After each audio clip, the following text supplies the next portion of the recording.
સ્વાગત છે તમારું મારી યુટ્યુબ ચેનલમાં। આજ આપણે જાણવાના છીએ કે તમારે ટેપિંગ સ્વિચ ફેરવવી હોય પાવર વધઘટ માટે કઈ રીતના ફેરવવી।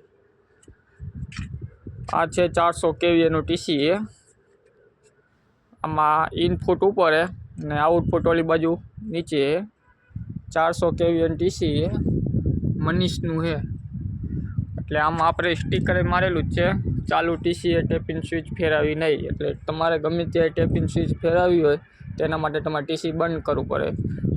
બંધ કરીને આવી રીતના હોય તમારી ટેપિંગ સ્વિચ, તો ઉપલું એક આ ખોલી નાખવાનું, પછી આને ઊંચું કરીને આમ ફેરવી નાખવાનું, પણ પાવર બંધ કરવો પડે ટીસીમાં।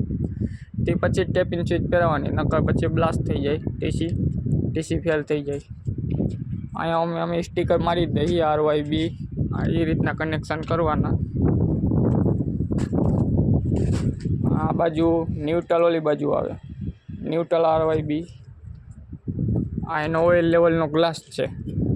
હંમેશા ઓઇલ છે ને આટલું જ રાખવાનું, કેમ કે ગમે ત્યારે ગરમ થઈને ઓઇલ ઉપર આવી જાય। હજી આ એનું બ્રીધર છે।